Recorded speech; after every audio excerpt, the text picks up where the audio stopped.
Langsung saya Mbak Ira Ya, atau sebentar saya ya, akan mulai. Baik, selamat malam untuk teman-teman yang ada di Indonesia. Ya, salam segala waktu ya, karena ada juga beberapa kawan dari negara lain dengan time zone yang berbeda. Selamat datang di panel 208 Produksi Pengetahuan Disabilitas di Indonesia. Ini salah satu panel yang saya sendiri organisernya. Jadi saya memang khusus mengorganisasi panel tentang disabilitas. Sama dengan tahun lalu, saya juga mengorganisasi panel disabilitas dan presenternya berbeda. Tetapi chairnya sama. Chair langganan saya Mbak Rova dari KCIF tahun 2024 sampai sekarang saya mengundang beliau untuk menjadi chair di panel yang saya organisasi tentang disabilitas gitu. Karena memang dari dua KCF sebelumnya tidak banyak isu disabilitas yang diangkat sebagai interseksi antara gender, seksualitas, feminisme, dan disabilitas gitu. Nah, kami juga menyediakan juru bahasa isyarat, ada Mas Fahmi dan juga Mbak Madam yang juga ini mahasiswanya Mbak Rova juga ya di Jogja, jadi masih geng Jogja gitu. Mmm, dan Mbak Rova ini sendiri adalah, nama lengkap beliau Mbak Rova, Roofah saja ya, Roofah PhD, Wah saja. beliau dari Roofah saja. Nah, beliau ini adalah, direktur ya, di Pusat Layanan Difabel atau PLD UIN Sunan Kalijaga. Saya akan langsung saja memberikan, forum ke Mbak Rova untuk bisa memimpin jalannya diskusi ya, jalannya panel kita ini. Dan nanti mohon strict ya Mbak, 15 menit dan nanti pertanyaan bisa disampaikan di kolom Q&A ya, bukan chat, dan juga bisa dengan raise hand gitu. Karena kami akan memberikan penilaian terhadap best participants dan best presenter juga. Terima kasih, silakan Mbak Rova diambil alih. Terima kasih Ira. Assalamualaikum warahmatullahi wabarakatuh. Selamat malam para peserta conference, para kolega dan rekan-rekan semuanya. Perkenalkan nama saya Rokfah, sangat singkat hanya 5 huruf. Tadi sudah disampaikan oleh Mbak Ira, saya dari Pusat Kajian dan Pelayanan Disabilitas atau PLD UIN Sunan Kalijaga, Yogyakarta. Untuk teman-teman yang membutuhkan tambahan informasi, malam ini saya menggunakan hijab ya, saya perempuan muslim berhijab, hijabnya warna biru gitu ya. Selamat datang di panel 208 yang akan membincang satu isu yang sangat penting, terutama bagi saya pribadi, yaitu tentang produksi pengetahuan disabilitas di Indonesia. Mmm, ini untuk juru bahasa isyarat Fahmi dan Madam, nanti tolong saya diingatkan kalau terlalu cepat, karena saya punya kecenderungan untuk bicara agak cepat, oke, nanti diingatkan saja. Nah, saya akan memulai dengan sebuah statement bahwa ketika kita bicara tentang disabilitas, teman-teman, maka kerap kali yang ada dalam framework kita berpikir itu bicara tentang, kekurangan gitu ya, atau tentang paling tidak kita bicara tentang kebutuhan ataupun, pelayanan. Yang jarang kita sadari, disabilitas itu adalah juga situs dari, produksi pengetahuan. Nah, ini yang menjadi sangat penting, di mana pengalaman, kebijakan, scholarship, dan juga praktek saling bersinggungan dan membentuk pemahaman kita tentang apa itu hak asasi, apa itu inklusi, dan juga yang sangat jelas adalah apa itu keadilan sosial. Nah, malam ini sudah hadir menemani saya 4 pembicara, sahabat-sahabat saya, yang masing-masing akan berkontribusi dalam produksi pengetahuan ini dengan berbagai sudut pandang. Saya perkenalkan dengan singkat, ada Mbak Nurul Saadah, SHMH. Mbak Nurul ini sahabat saya udah sangat lama ya, Direktur Sentra Advokasi Perempuan Difabel dan Anak atau seringkali dikenal singkatannya SAPDA di Yogyakarta. Kedua juga teman saya ini Mas Suryandaru, dari Persatuan Tunanetra Indonesia, posisinya masih di Semarang ya Mas Daru? Iya, Semarang. Oke. Kemudian ada Mbak Helma Nuraini SPSI MPD. Saya belum lihat Mbak Helma, semoga sudah bergabung. Sudah bergabung Mbak, Sudah baru saja. bergabung dari, UIN Antasari Banjarmasin, dan yang kedua last but not least ada Dr. Ishak Salim, ini juga teman saya dari Pusat Disabilitas Universitas Hasanuddin. Selamat malam semuanya, teman-teman. Ini nanti kayaknya dua orang akan bicara, Mas Ishak dan juga Mbak Saadah, Mbak Nurul akan bicara tentang reproduksi ya, hak reproduksi. Kemudian yang dua lagi akan bicara tentang pendidikan inklusif. Jadi ada groupingnya yang cukup menarik malam ini. Nah, tadi sudah saya sampaikan Mbak Nurul, Mas Daru, Mas Ishak, dan Mbak Helmi. Saya akan cukup strict malam ini karena waktu kita hanya 90 menit, maka masing-masing akan saya beri kesempatan untuk paparan maksimal 15 menit. Nanti kalau sudah 12 menit akan saya ingatkan, sehingga kita punya ruang diskusi yang lebih luas. Tanpa berpanjang-panjang, saya akan berikan kesempatan pertama untuk Mbak Nurul. Nanti apa temanya silahkan Mbak Nurul paparkan sendiri. Terima kasih, monggo Mbak. Baik, terima kasih. Selamat malam Mbak Rofah, selamat malam Mbak Ira dan rekan-rekan semua. Terima kasih sudah diberikan ruang ini untuk share beberapa pengalaman dan juga pemikiran-pemikiran yang kemudian kami, saya sendiri dan juga teman-teman Sabda miliki. Teman-teman semua, sebetulnya saya ingin share gitu ya, share screen sebentar ya, oke.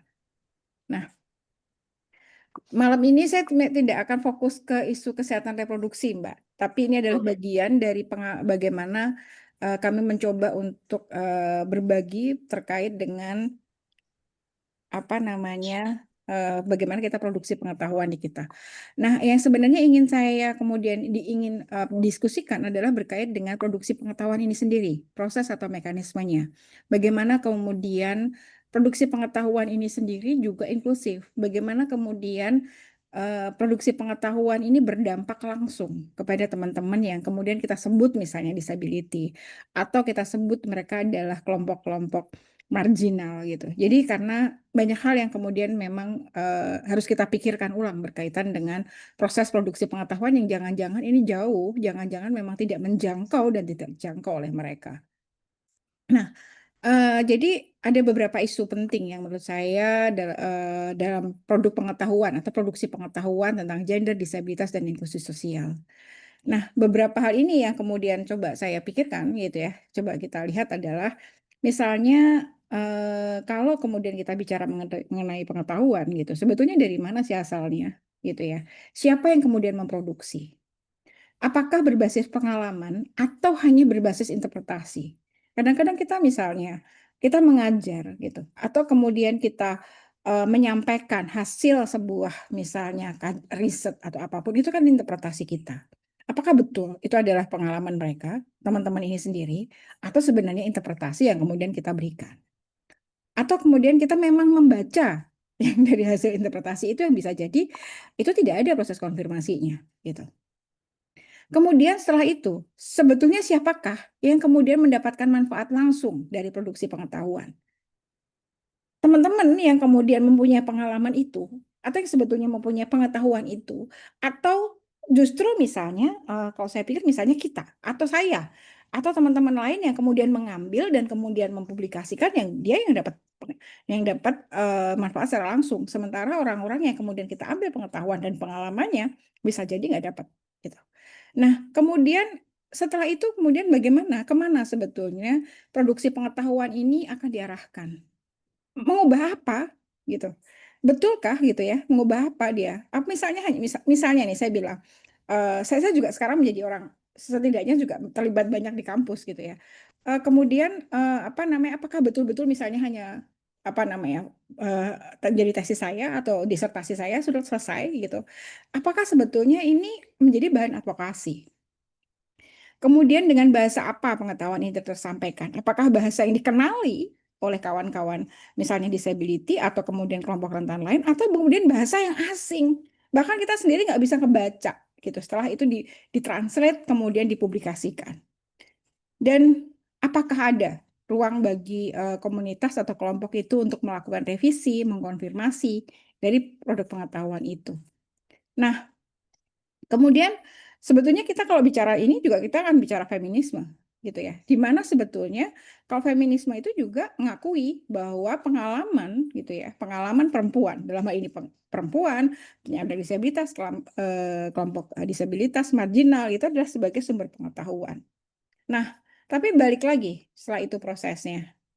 Kalau misalnya kita bicara mengenai siapa yang kemudian diambil pengalaman atau pengetahuannya, terus siapa sebenarnya diakui gitu ya untuk mendapatkan untuk kemudian diakui itu sebagai sebuah kelompok pengalaman kelompok atau komunitas. Siapa yang merepresentasikan? Kemudian bagaimana sebenarnya membagikan pengalaman itu? Metodenya seperti apa? Dan bagaimana merangkum atau meracik pengalaman itu menjadi pengetahuan yang dapat dipertanggungjawabkan. Kemudian bagaimana kemudian pengalaman ini, pengetahuan itu menjadi siklus yang efektif, gitu. Itu memang akhirnya menjadi banyak pertanyaan di kami dalam kemudian memproduksi pengetahuan ini sendiri. Nah, kemudian kalau kita lihat teman-teman semua, jadi kalau misalnya saya tidak akan membahas orang lain atau lembaga-lembaga lain, saya sebetulnya sedang mencoba untuk melihat kembali produksi pengetahuan yang ada di misalnya di lembaga kami dan beberapa lembaga-lembaga yang menjadi teman-teman kami. Misalnya produksi pengetahuannya diantaranya adalah melakukan riset. Nah, riset itu siapa yang terlibat? Kemudian publikasinya di mana? Tujuannya apa? Gitu. Kemudian siapa yang melakukan riset? Gitu. Temanya apa? Apakah bermanfaat nggak buat teman-teman itu atau jangan-jangan hanya bermanfaat bagi kita karena tadi ada urusan project. Kemudian kita bicara tentang pelatihan. Pelatihan itu sebetulnya kita bicara, oh kita sudah melatih loh, kita sudah melatih teman-teman ini gitu ya. Tapi betulkah itu pelatihan itu yang mereka butuhkan? Jangan-jangan kita yang membawa dan menyampaikan bahwa ini pelatihan ini penting loh buat mereka gitu ya. Metodenya seperti apa, referensinya di mana, hasilnya seperti apa, betulkah berdampak pada mereka. Kemudian yang ketiga adalah tentu saja lingkarannya adalah produksi dan publikasi gitu. Medianya apakah sesuai, ruangnya apakah mereka bisa jangkau, sasarannya apakah tepat gitu ya. Nah, hal ini pastinya akan berkaitan dengan bicara mengenai pengakuan, siapa itu penyandang disabilitas, siapa yang mereka di kelompok-kelompok yang marginal, mereka yang bahkan tidak bisa berbicara. Kemudian karena banyak hambatan yang mungkin bukan saja hambatan disabilitasnya. Kemudian berkaitan dengan akomodasi yang layak dan aksesibilitas. Kemudian kita juga harus melihat dari partisipasi yang bermana. Kemudian kontribusi yang secara penuh mereka lakukan. Dan bagaimana sebenarnya produksi pengetahuan itu harus berdampak positif, harus kemudian bermanfaat bagi kelompok-kelompok, bagi komunitas yang sedang kita perjuangkan. Nah, ini adalah beberapa yang kemudian penting gitu ya, untuk kemudian kita lihat sebagai bagian dari meaningful participation atau partisipasi yang bermakna. Ada faktor kunci pendukung gitu ya, bagaimana IEL itu menjadi sangat faktor kunci gitu ya, akomodasi yang layak dalam semua proses gitu ya.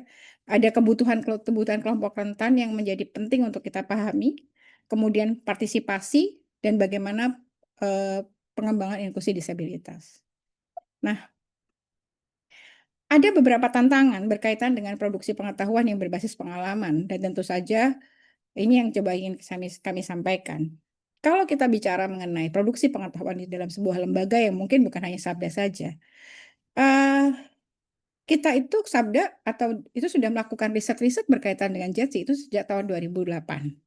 Kemudian di situ banyak sekali produk gitu ya, modul, kajian, media, publikasi, advokasi perubahan kebijakan, dan kita juga sudah melakukan semacam sekolah gender dan disabilitas dari tahun 2010.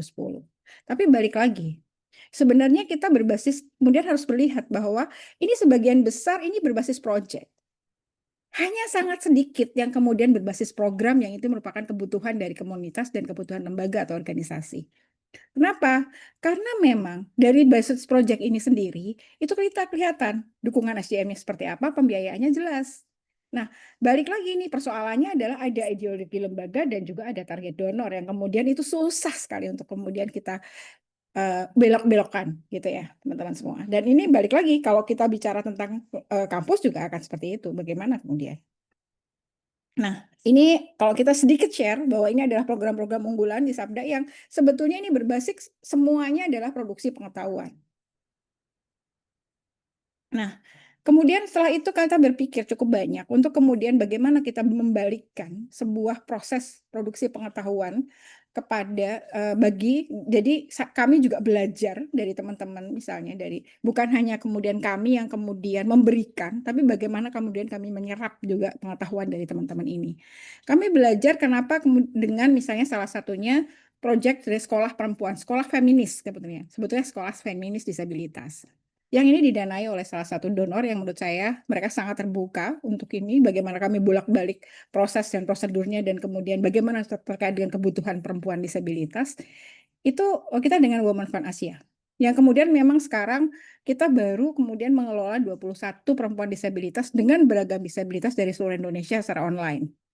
Tapi kemudian dari sana terlihat bahwa kami itu misalnya dalam proses sekolah, kami hanya menyediakan silabus yang kemudian kami tawarkan. Setelah itu ada proses pelatihan. Jadi ada yang pertama itu terkait dengan pengenalan diri sendiri, gitu ya. Bagaimana kemudian dari diri sendiri mereka ingin apa? Ternyata mereka ingin menggerakkan dirinya, melakukan perubahan untuk diri dan komunitasnya berasal dari dirinya. Setelah itu baru keluar, oh ternyata ada kebutuhan untuk kesehatan seksual dan reproduksi. Masuklah itu. Dan kemudian baru kemudian nanti akan ada proses lagi kebutuhannya apa. Nah, itu yang kemudian kita kelola dari sana. Yang mereka kemudian modulnya itu adalah berasal dari teman-teman ini. Jadi kami melakukan pelatihan berseri yang kemudian hasilnya kami kembalikan lagi, kami olah, mereka praktek, balik lagi ke kami dan kemudian ke mereka lagi. Dan kemudian melihat bahwa ini ada dampak, bahwa kami juga belajar, bahwa kami juga akhirnya menjadi kembali lagi jadi idealis untuk itu. Harus ada yang mempunyai dampak secara langsung. Nah, yang kedua adalah sebetulnya ada proyek lagi gitu ya. Pengelolaan pengetahuan yang berkaitan dengan riset. Jadi kalau riset selama ini yang kemudian kami kritisi adalah riset-riset tentang tema disabilitas, tapi disability hampir tidak pernah kemudian menjadi periset utamanya. Yang menjadi periset utama adalah orang-orang yang disability. Apakah itu akademisi ataukah orang-orang yang memang periset gitu ya. Nah, teman-teman disability seringkali lebih menjadi apa namanya enumerator atau tentu saja responden informan. Dan hasilnya belum tentu balik ke teman-teman disability gitu. Nah, ini yang kemudian kami mencoba mengolah menjadi sekolah riset bagi teman-teman dengan disability. Dan prosesnya seperti saat tadi, bahwa kami lebih membuat silabus, ngedraft modul yang sangat sederhana gitu ya. Baru kemudian kami ratihkan, kami balik lagi dan sekarang prosesnya adalah modul sudah selesai, kami mencoba untuk kemudian menyampaikan kepada mereka lagi. Dan kemudian mereka juga ada satu panduan yang kemudian menjadi penting adalah mereka menyusun bareng-bareng adalah panduan terkait dengan etika riset bagi penyandang disabilitas. Dan menurut saya ini penting, di samping mereka berlatih untuk melakukan riset itu sendiri. Dan bagaimana mereka berkontribusi di dalam riset-riset yang lain untuk mengubah kebijakan, mengubah apapun gitu. Jadi riset advokasi. Nah, kenapa kemudian kami fokus gitu ya? Jadi misalnya riset yang kemudian tadi untuk disability, kemudian mereka yang ada dari banyak daerah, dan kemudian mereka dari beragam disabilitas. Yang kemudian karena mereka sangat jauh dari privilege untuk menjadi seorang periset. Banyak sekali lapisan yang menutup mereka, baik karena mereka perempuan, karena mereka beragam disability misalnya buta tuli, atau bahkan pendidikan mereka yang mungkin tidak sampai S2. Kuliah aja mungkin S1 aja belum selesai. Nah, ini yang kemudian kami lakukan adalah yang pertama adalah rekognisi. Kami mengakui gitu ya. Ini dan juga kita menyampaikan ke pihak lain bahwa ini harus ada pengakuan bahwa ada keberadaan disabilitas dari datanya, dari apapun. Kemudian bagaimana mereka berpartisipasi dari awal, mendesain itu. Kemudian kita juga harus menyediakan akomodasi yang layak dan akhirnya juga menjadi apa namanya bisa berkontribusi di dalam pengetahuan produksi pengetahuan yang ada di Indonesia, khususnya mungkin isu-isu JETSI ataupun khusus isu disability dan inklusi sosial. Sepertinya itu yang bisa saya sampaikan, Mbak. Terima kasih. Baik, Mbak Nurul. Wah, saya sangat apresiasi terhadap ketepatan waktunya karena saya juga asik mendengarkan jadi agak tidak melirik jam. Ya, Mbak Nurul sudah saya sangat angkat topi ini dengan sharing dan juga ruang refleksi yang diberikan oleh Mbak Nurul dari kegiatan-kegiatan Sabda gitu ya. Jadi memang kalau kita bicara riset, penggugatan terhadap epistemologi, ontologi, dan aksiologi riset itu sudah banyak disuarakan oleh teman-teman difabel, dan Mbak Nurul sendiri sudah mencoba untuk membangun demokratisasi riset gitu ya, atau mungkin menciptakan epistemologi disabilitas, yang saya juga beberapa terlibat gitu ya. Nah tadi refleksi dan juga sharing terkait dengan bagaimana ini dilakukan, menurut saya memberikan informasi yang sangat menarik dan juga penting gitu terkait dengan produksi disabilitas. Baik, nah saya akan beranjak ke Mas Daru ini, untuk, memaparkan, presentasinya. Mas Daru, waktunya sama dengan Mbak Nurul, ini tadi Mbak Nurul sangat on time. Mungkin Mas Daru, paling lama 15 menit ya Mas, nanti saya ingatkan kalau waktunya mendekat. Silahkan Mas Daru. Terima kasih Bu Ropa. Perkenalkan, saya Suryan Daru, seorang penyandang seorang dengan disabilitas netra. Saat ini saya menggunakan kacamata lensa bening. Mungkin ada yang tanya disabilitas netra kok pakai kacamata lensa bening? Karena kacamata saya ada fasilitas non UV. Bentar, sorry. Ada suara pembaca layar saya. Nah, karena dengan kacamata non UV ini saya mereduksi sinar ultraviolet dari laptop saya agar mata saya tidak kepala saya tidak pusing. Jadi walaupun seorang buta total tapi tetap terpengaruh dengan ini ultraviolet. Oke, saya langsung saja ke materi saya, mau dibantu share nggih. Yang halaman pertama, sekarang saya akan membahas tentang panduan pelaksanaan pendidikan inklusi. Ini akan saya bagi 3, jadi tentang kebijakan ini, panduan pelaksanaan pendidikan inklusi, kemudian sebagai batu uji saya menggunakan what is the problem represented to be dari Carol Bucky, penjelasan tentang teori ini sekilas, dan terakhir tentang analisa dari ini couple policy panduan pelaksanaan pendidikan inklusi di Indonesia. Halaman kedua, panduan ini disusun oleh Pusat Kurikulum dan Pembelajaran di bawah Kementerian Pendidikan, Kebudayaan, Riset dan Teknologi. Ini masih produk tahun 2022. Tujuan dari pembentukan panduan ini adalah sebagai rujukan pelaksanaan pendidikan merdeka agar bisa diakses oleh penyandang disabilitas. Kemudian halaman ketiga, kita bisa lihat dasar hukum yang dipakai. Ini menariknya di sini pasal Undang-Undang Dasar 45 yang dipakai bukan tentang pendidikan, tapi pasal 28H ayat 2 tentang kemudahan bagi warga negara untuk mengakses kemudahan kesamaan kesempatan bagi seluruh warga Indonesia. Ini menarik sekali karena tidak menggunakan dasar hukum tentang pendidikan, tapi bagaimana warga negara bisa mendapatkan kemudahan mengakses kesetaraan.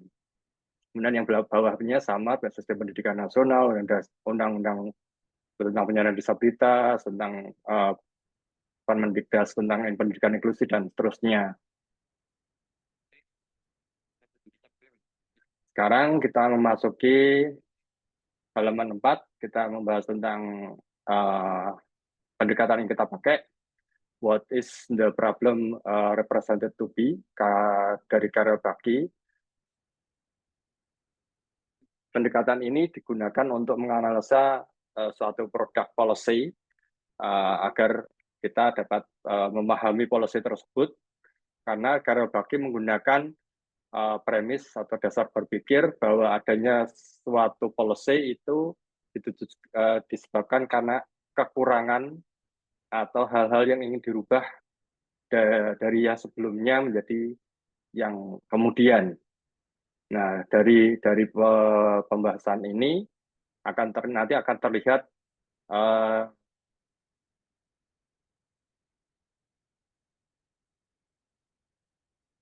ada representasi masalah yang dari policy tersebut. Jadi ada permasalahan yang direpresentasikan. Kemudian kita masuk ke halaman 5. Ini artikel yang saya pakai untuk referensi utamanya. saya tidak langsung menggunakan buku Carol Beckley, tapi saya menggunakan artikel tahun 2022 kalau nggak salah. Ini karena bagi saya bisa melihat cara penerapan pendekatan ini untuk membedah suatu policy. Jadi tidak langsung teori dari pendekatan dari Carol Beckley, tapi dari praktek penggunaan pendekatan ini untuk menganalisa suatu public policy. Dari pendekatan ini kita akan melihat, akan menggunakan 6 pertanyaan. Dari 6 pertanyaan ini tentang bisa dibaca para peserta semuanya. Yang pertama, permasalahan apa yang ada dalam policy tersebut. Bagaimana representasi ini muncul.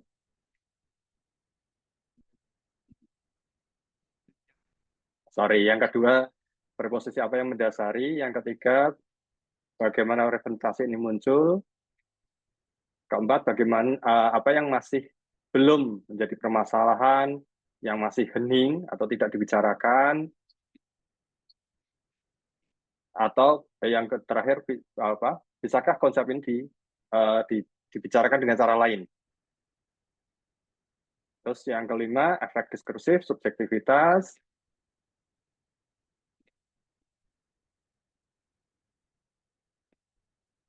Dan pengalaman hidup. Yang terakhir, yang pertanyaan ke-6, bagaimana representasi ini diproduksi, disebarluaskan. Ini 6 pertanyaan yang kita gunakan untuk menganalisa suatu produk policy. Nah, sekarang kita memasuki analisa dari tadi policy, panduan pelaksanaan kebijakan inklusi di Indonesia. Mulai dari pertanyaan pertama.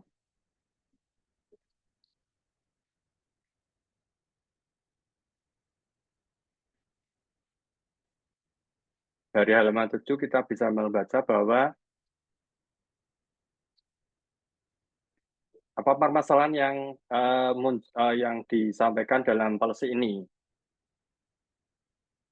Permasalahan yang ada adalah pendidikan inklusi. Jadi permasalahan ini bukan sesuatu yang kalau dalam Indonesia problem itu kan sesuatu yang sulit ya, tapi yang dimaksud dalam problem ini adalah main topik atau pokok dasar pikiran apa dalam policy ini. Jadi dalam policy ini permasalahannya adalah pendidikan inklusi. Nah, seperti yang Bu Rofa tadi di awal katakan, ternyata benar sekali dalam policy ini kita dapat lihat bahwa pendidikan inklusi ini direpresentasikan sebagai suatu hambatan bagi siswa dengan disabilitas. Nah, dalam policy ini akan kita lihat bahwa untuk mengadjust atau mencari solusi dari hambatan tersebut adalah dengan adaptasi dan koordinasi. Adaptasi di sini adaptasi kurikulum, adaptasi model pengajaran, dan yang koordinasi ini adalah koordinasi dari stakeholder pendidikan, pemerintah pusat, daerah, dan juga orang tua siswa. Kemudian halaman 8, preposisi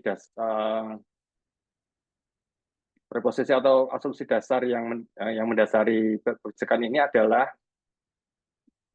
bagi menyatakan ada tiga asumsi dasar untuk menganalisa suatu policy, yaitu dikotomi atau dikotomi di konsep dan kategori.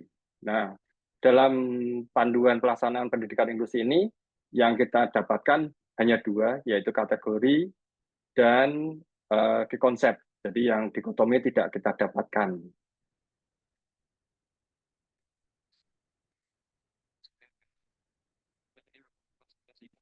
Dalam panduan ini, konsep kuncinya adalah semua siswa berhak mendapatkan pendidikan yang sama, yang bermutu. Dan kemudian poin kedua adalah koordinasi. Jadi konsep kuncinya adalah semua siswa mendapatkan mempunyai hak untuk mendapatkan pendidikan yang bermutu, dan yang kedua koordinasi antara stakeholder pendidikan, pemerintah pusat dan daerah, juga orang tua siswa.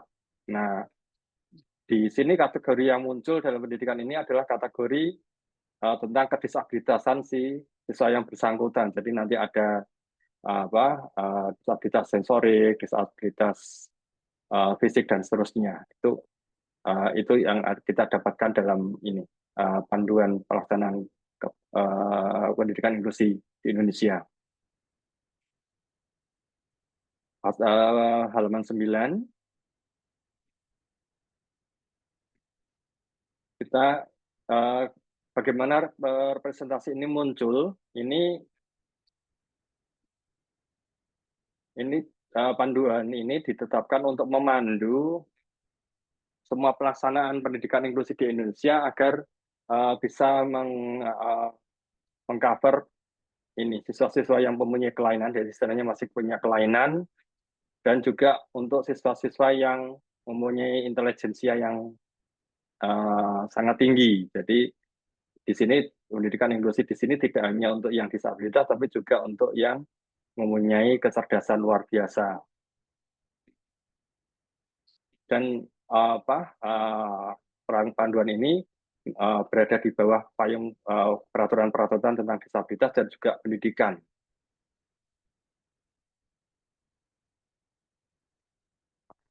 Selanjutnya, halaman 10.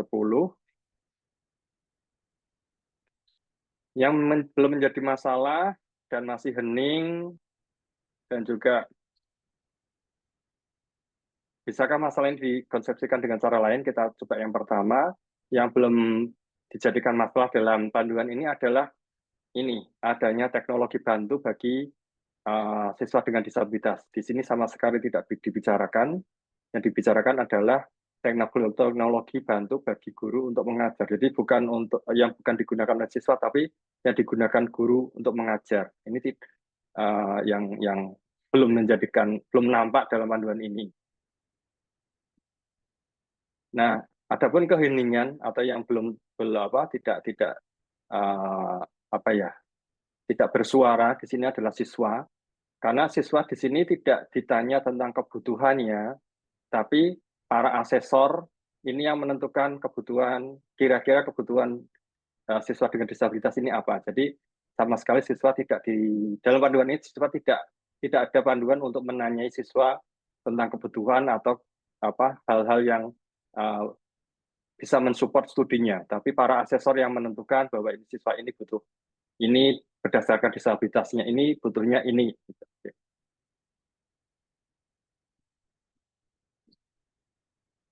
Nah, tentang permasalahan ini bisa dikonsepsikan dengan cara lain. Kalau menurut saya bahwa pendidikan inklusi, saya masih merujuk pada panduan ini ya. Jadi pendidikan inklusi dianggap sebagai suatu hambatan yang bisa diselesaikan dengan cara adaptasi, koordinasi, dan juga penerapan teknologi bantu bagi siswa. Jadi tidak hanya adaptasi dan koordinasi saja, tapi teknologi bantu yang mensupport siswa dengan disabilitas untuk menyelesaikan studinya.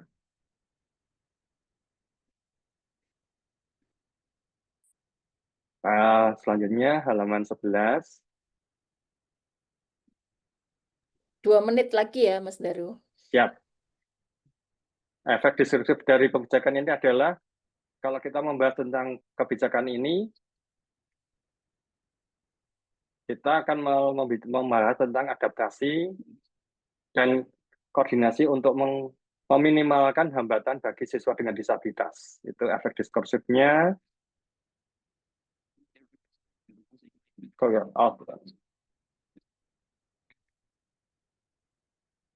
Efek subjektivitas dari panduan ini adalah bahwa policy ini hanya membicarakan tentang masalah yang harus diselesaikan. Itu yang kami temukan. Kemudian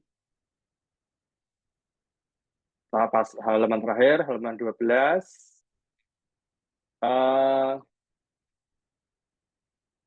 Bagaimana dan di mana representasi masalah ini muncul dan dipertahankan. Dari pembukaan ini, panduan pelaksanaan pendidikan inklusi di Indonesia, kita melihat bahwa pemerintah menerapkan policy ini berdasarkan ide atau masukan dari adanya SDGs dan juga UNCRPD, United Nations Convention on the Rights of People with Disabilities.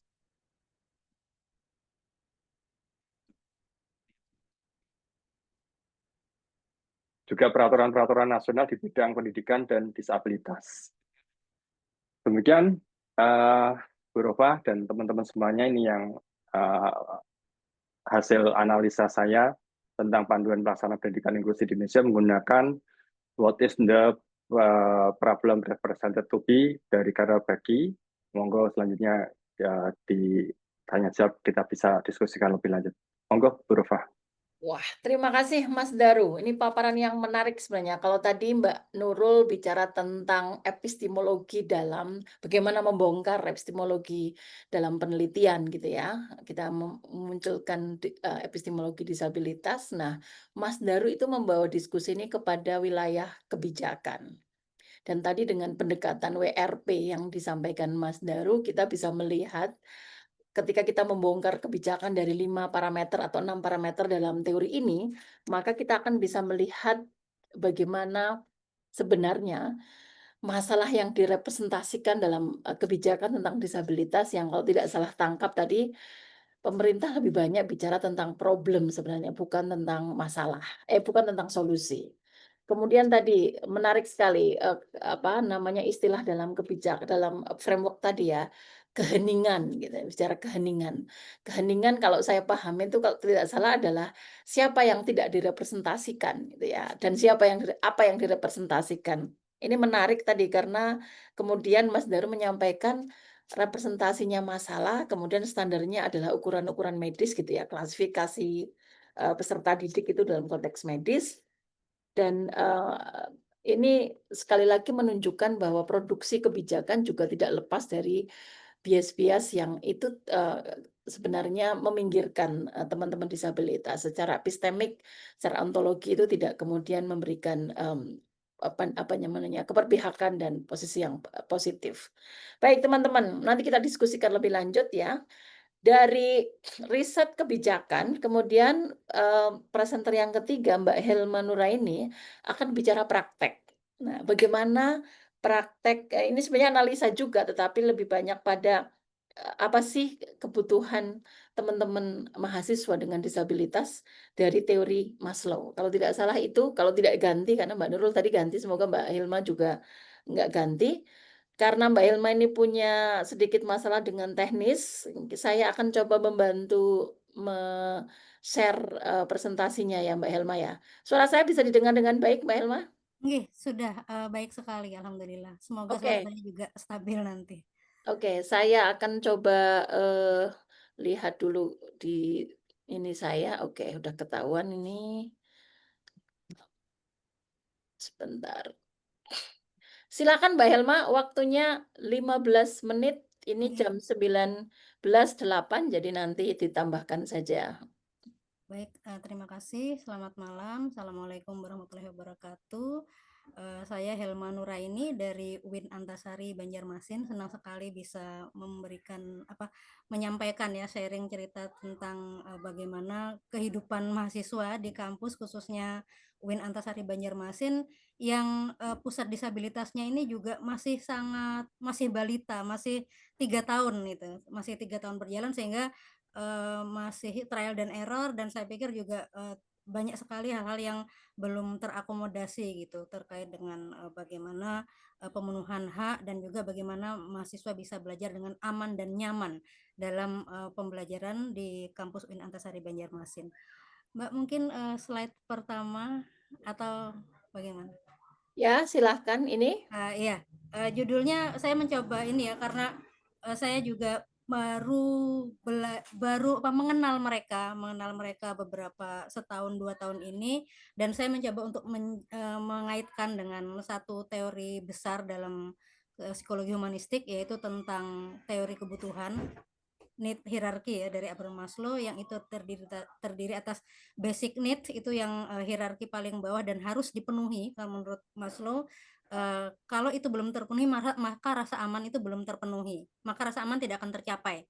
Begitu juga dengan social needs, akan terpenuhi jika rasa aman itu sudah didapatkan, dan seterusnya.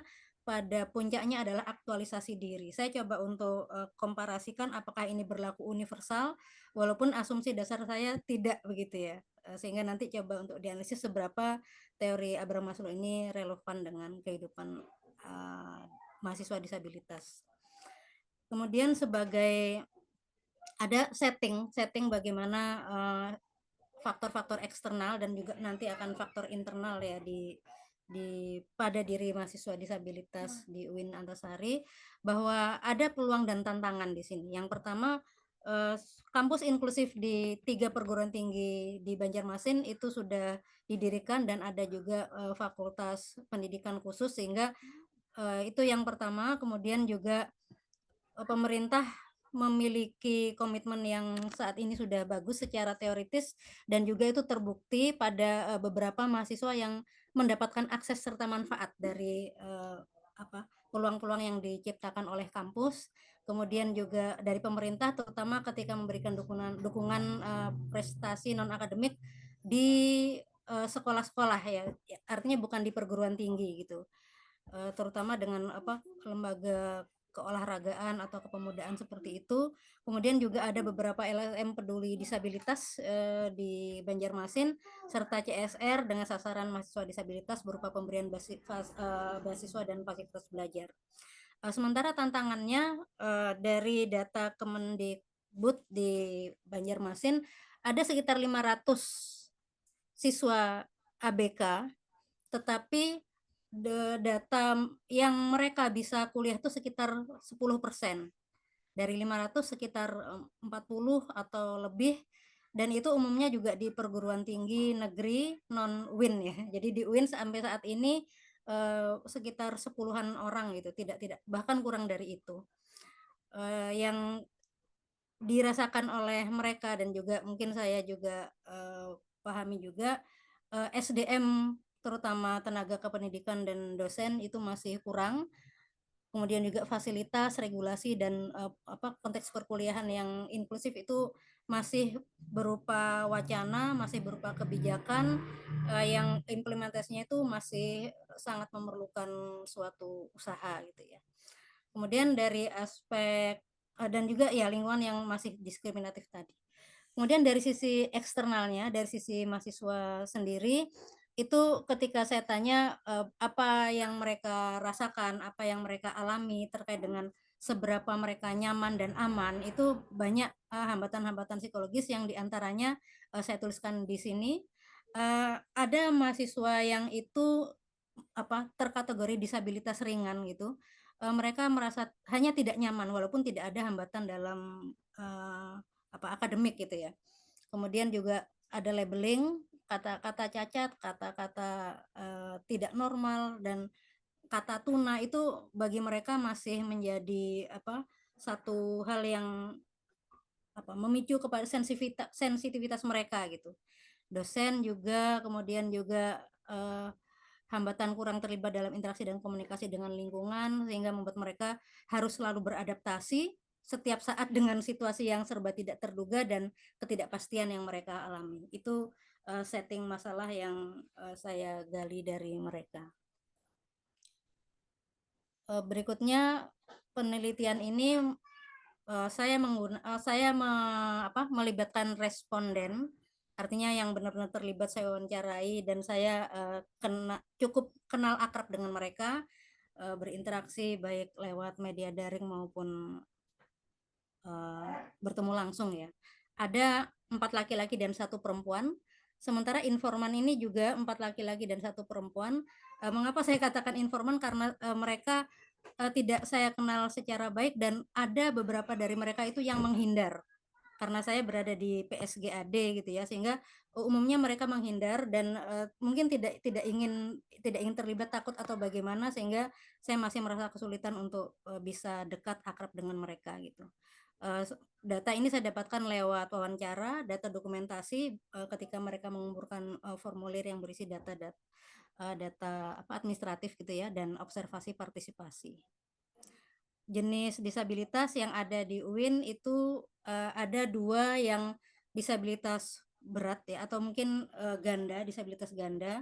Kemudian ada mahasiswa yang dapat dikategorikan sebagai grafisme dan gangguan pada sebelah matanya, yang itu mereka merasa atau mungkin tidak ingin gitu dianggap sebagai disabilitas, dan mereka cenderung menghindar dibanding mereka-mereka yang lebih terbuka dan banyak bahkan memberikan inspirasi serta berdiskusi dengan PSGAD terkait dengan apa-apa yang memang menjadi kebutuhan mereka selama kuliah begitu.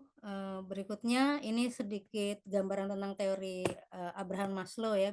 Mungkin teori ini cukup populer, cukup terkenal, dan juga diaplikasikan dalam setting-setting yang lain.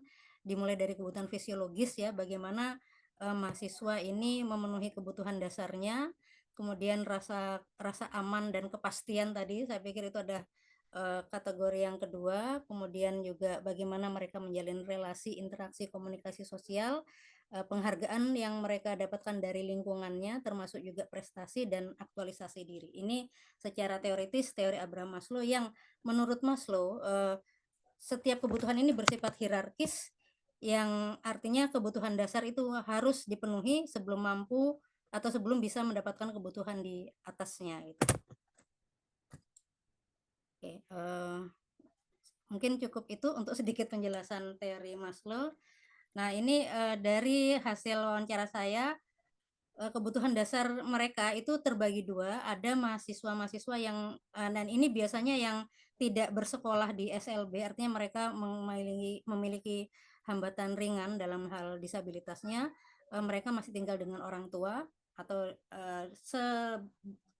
sebagian lagi mereka sejak sekolah menengah itu di SLB, dan justru mereka inilah yang mendapatkan banyak akses beasiswa, kemudian kesempatan untuk mengaktualisasikan prestasi-prestasi akademiknya, dan mereka juga memiliki prestasi sebagai atlet nasional yang menurut pengakuan mereka itu lumayan gitu. Ketika ada 2 mahasiswa kami yang mendapat medali perunggu, itu dapat 100 juta, dan ada satu dari mereka yang kemudian menikah dan membangun rumah gitu.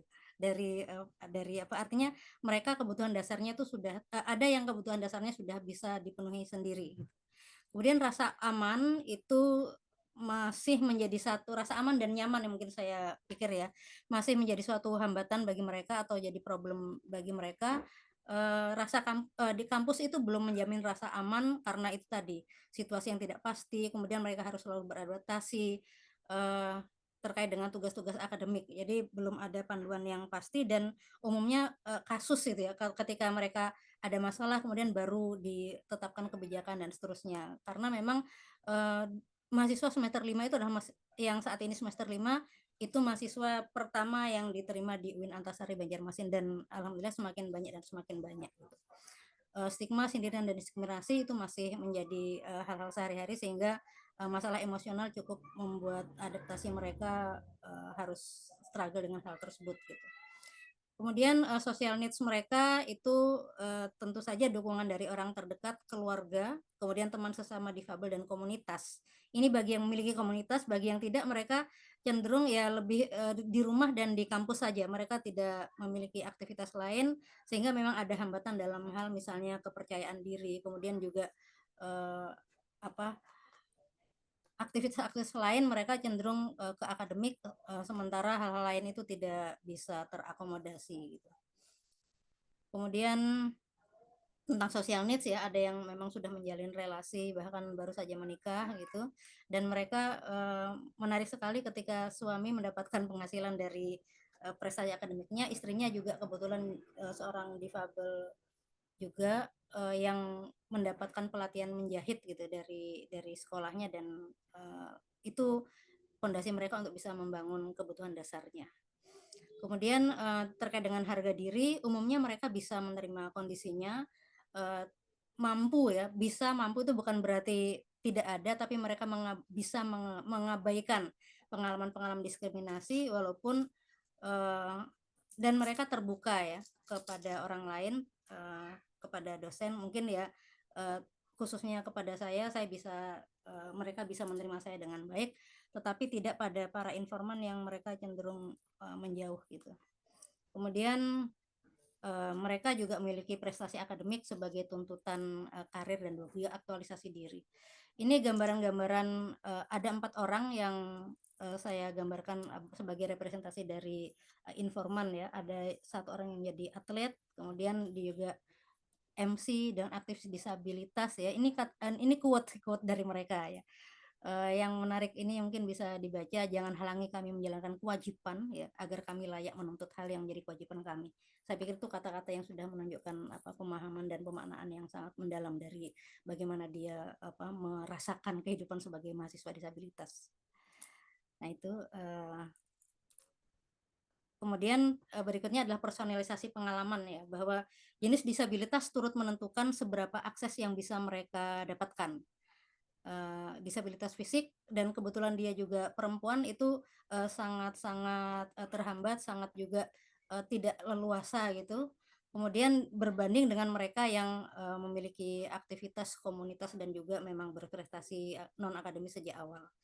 Kemudian keluarga dan sekolah itu latar belakang sekolah SLB sebelumnya cukup membantu mereka untuk lebih membuka diri dan termasuk peluang karir yang saat ini sedang mereka jalani gitu.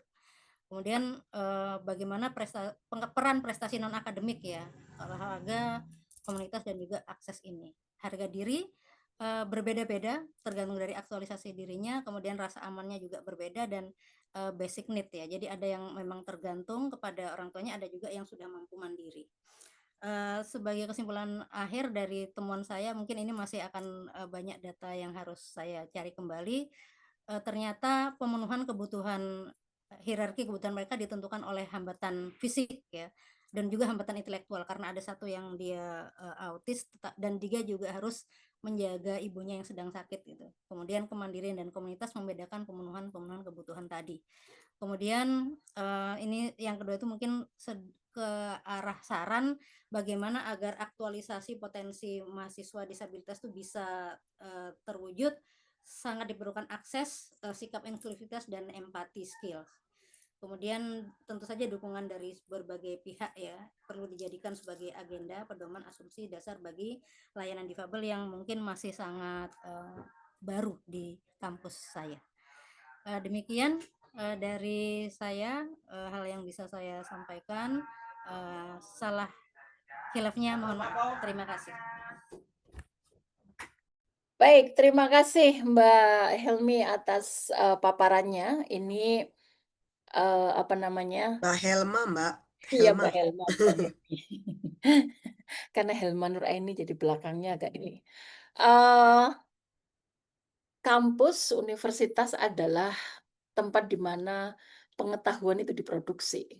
Tetapi sebagaimana tadi dipaparkan oleh Mbak Helma, memang dinamika dari pengalaman teman-teman difabel yang ada di kampus itu kerap kali membuat kita berpikir bahwa ruang produksi itu tidak bisa dinikmati oleh semua gitu, karena teman-teman difabel masih tadi mengalami hambatan-hambatan baik kultural maupun struktural gitu ya. Meskipun tentu saja dinamika yang lain juga banyak, aspek penerimaan, dukungan sosial itu juga menjadi pengalaman yang juga dialami oleh teman-teman difabel, sama seperti di kampus saya misalnya. Nah ini akan bisa menjadi diskusi yang menarik tadi terkait dengan production of knowledge tadi. Seberapa jauh mereka kemudian bisa berkontribusi secara meaningful dan penuh untuk memproduksi pengetahuan tadi dalam konteks suasana yang mendukung. Baik, last but not least kita akan ketemu dengan Mas Ishak dari Makassar. Mas Ishak sebenarnya yang akan bicara tentang kesehatan reproduksi atau kekerasan ya, Mas. Halo Mas Ishak, ini saya stop dulu.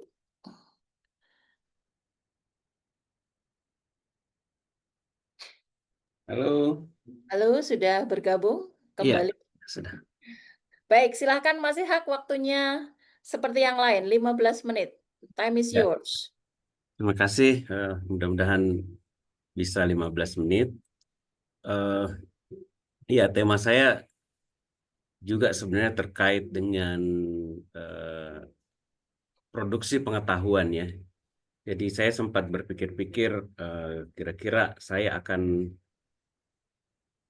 bicara soal apa terkait hal ini, karena sebagai awalnya seorang aktivis sosial yang kemudian diminta masuk ke dalam perguruan tinggi, saya jadi mengalami dua dunia sebenarnya, dua dunia yang sama-sama ternyata sangat penting dan bisa menjadi cara baru yang lebih bagus untuk melakukan perubahan sosial. Nah, saya kemudian berpikir tentang sebuah teoritisasi yang memadukan antara teori-teori disabilitas yang selama ini saya tekuni dengan teori feminisme yang belakangan juga saya pelajari sejak Let's Talk berdiri. Nah, di satu sisi saya juga memiliki pengalaman cukup panjang untuk advokasi difabel berhadapan dengan hukum, dan kemudian ya saya merasa kalau begitu saya akan bicara tentang teoritisasi, karena teoritisasi juga ini merupakan produksi pengetahuan. Dan saya mungkin memang memulai dengan perempuan difabel sebagai kelompok yang rentan ya. Dan walaupun dalam teori feminisme sebenarnya kalau itu gender berarti perempuan maupun laki-laki, tapi di sini perempuan dalam posisi yang lebih rentan. Maka teoritisasi ini berangkat dari pengalaman perempuan difabel, khususnya dalam berhadapan dengan hukum, mengalami perlakuan pelecehan seksual atau kekerasan seksual yang kemudian karena posisinya dilindungi, lalu berproses dan ada proses pendampingan dan seterusnya. Tapi di sisi lain juga di beberapa kasus muncul agensi atau sangat diharapkan muncul agensi dari korban. Jadi korban bukan saja pihak yang dilindungi, tapi juga dia bisa menjadi agensi perubahan itu sendiri. Maka teoritisasi ini saya pikirkan.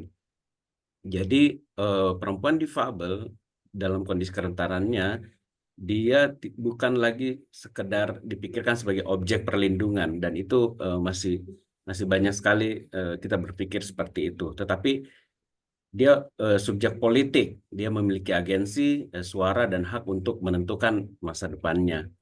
Nanti kita lihat beberapa kenapa agensi itu penting, karena di dalam sejumlah tahapan kasus hal-hal yang seharusnya dia masih mendapatkan perlindungan atau mendapatkan haknya itu terhenti. Walaupun misalnya di pengadilan hakim memutuskan pelaku mendapatkan hukuman 15 tahun penjara, tapi belum selesai seharusnya di situ.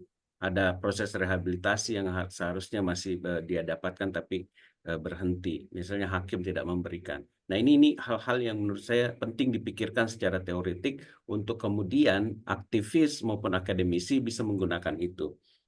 Nah, jadi kita di sini menggunakan pengalaman perempuan untuk untuk memikirkan satu teori dalam aktivisme maupun kerja-kerja akademik atau perpaduan keduanya.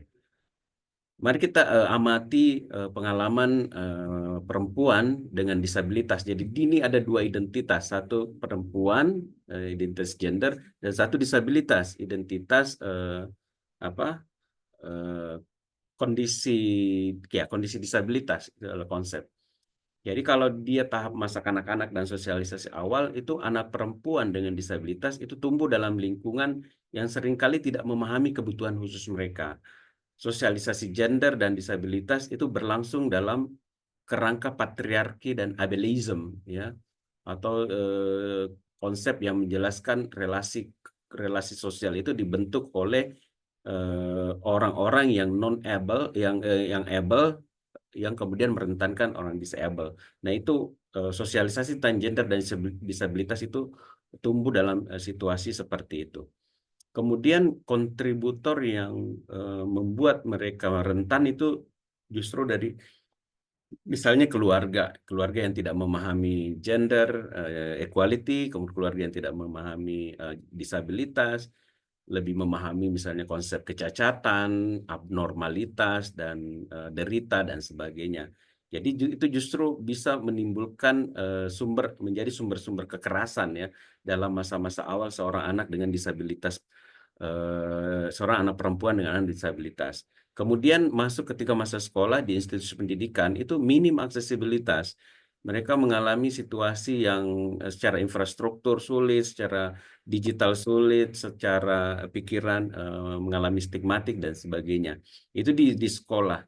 Jadi bahkan ketika itu berkaitan dengan gender, edukasi seksual inklusif itu sama sekali tidak ada. Jangankan yang eksklusif, pendidikan seksualitas yang biasa-biasa saja pun tidak ada.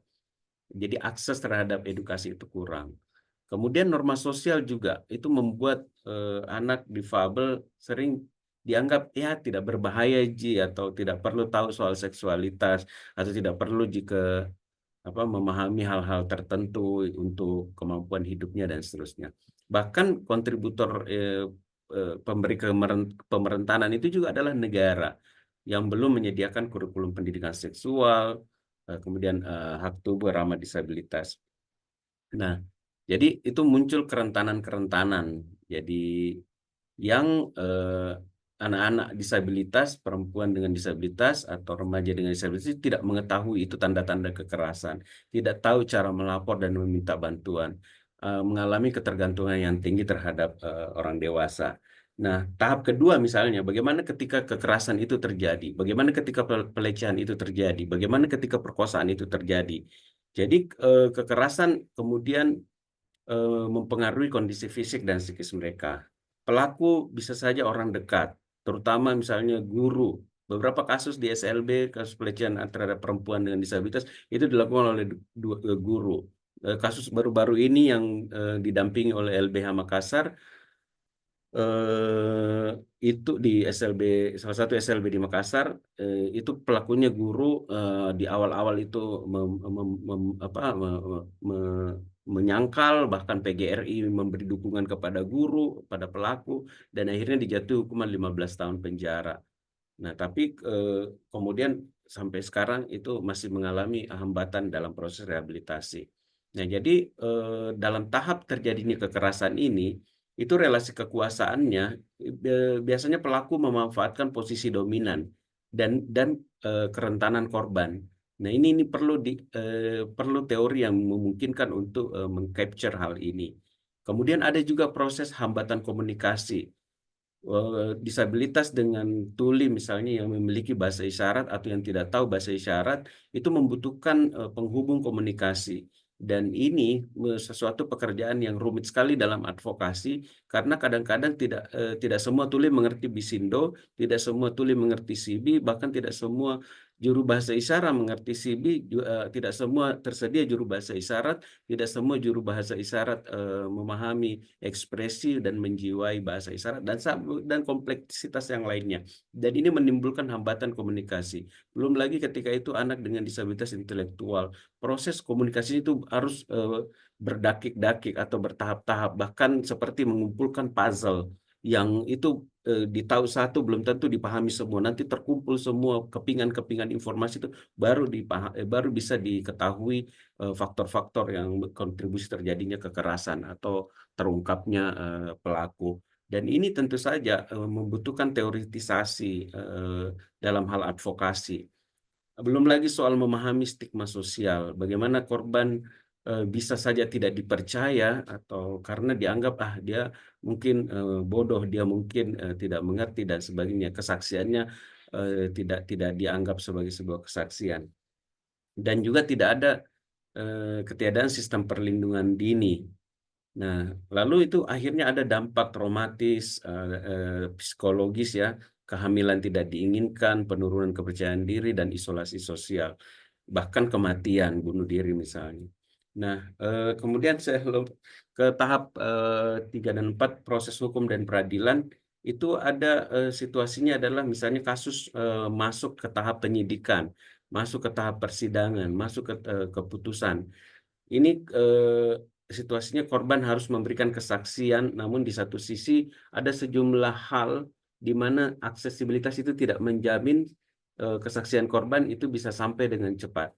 Lalu kondisi-kondisi tertentu, misalnya kondisi pengadilan, apakah ruang sidang dan prosedur itu inklusif atau tidak, kemudian keadaan jaksa dan hakim apakah memahami perspektif gender dan disabilitas dan interseksi antar keduanya, lalu pendamping hukum juga, kemudian tentang aturan-aturan apakah itu sudah berpihak kepada perempuan dengan disabilitas atau difabel pada umumnya. Nah, yang kemudian menjadi tantangan dalam proses ini adalah korban bisa mengalami retraumatisasi saat bersaksi karena diminta untuk mengingat kembali kejadian yang menyedihkan atau yang membuatnya sangat kesulitan. Bukti menjadi sulit untuk dikumpulkan karena hambatan komunikasi itu. Putusan bisa tidak adil jika sistem tidak memahami kerentanan ganda. Ini terjadi ketika misalnya kalau kita lihat kasus Agus Buntung itu dia pelaku difabel, secara stigmatik orang menganggap nggak mungkin Agus Buntung bisa melakukan hal itu. Jadi ada pandangan bahwa orang disabilitas juga sebenarnya tidak akan melakukan hal-hal itu, padahal bisa saja. Nah, dalam konteks yang saya mau bilang ini, proses peradilannya itu seringkali tidak akses buat Agus Buntung yang mengalami kondisi disabilitas fisik. Nah, kemudian dalam proses putusan dan rehabilitasi, nah situasinya ini pelaku dijatuhi hukuman, oke, tapi apakah maksimal atau tidak, apakah adil atau tidak, atau kemudian korban apakah mendapatkan layanan pemulihan dan rehabilitasi dan seterusnya.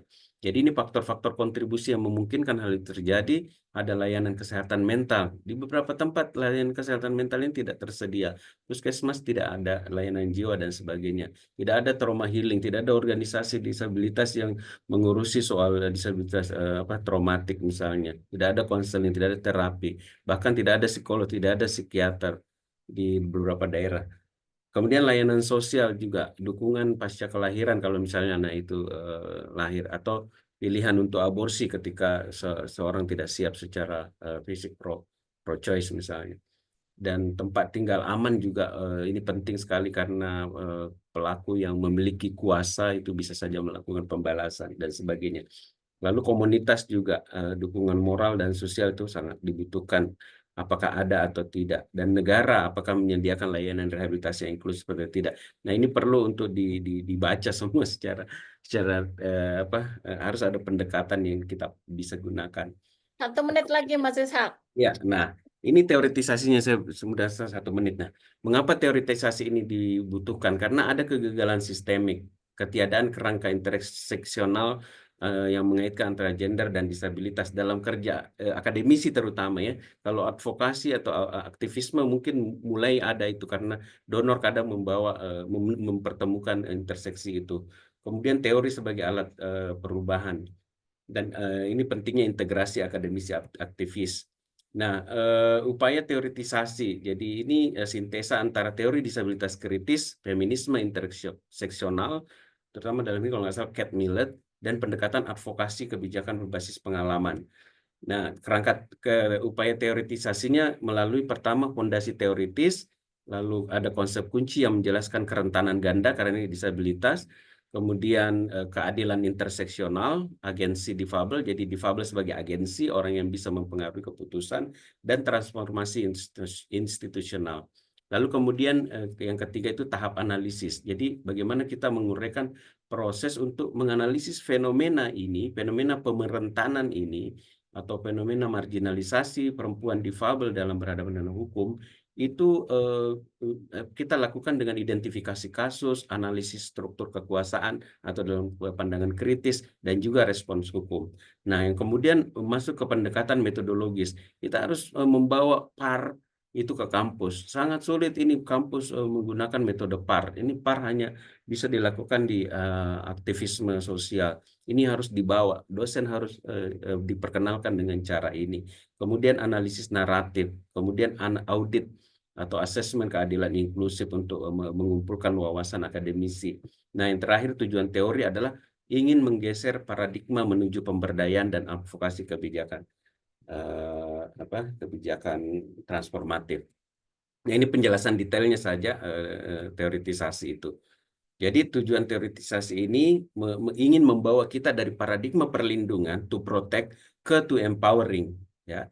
Jadi teori ini menjadi alat advokasi kebijakan publik yang inklusif dan transformatif, dan kemudian menjadi kerangka analisis dalam pendidikan hukum, kebijakan sosial dan gerakan sosial. Saya kira itu dari saya. Oke, makasih Mas Hak. Mohon maaf kalau saya sedikit mengejar-ngejar biar kita punya waktu banyak diskusi ya. Jadi Ya.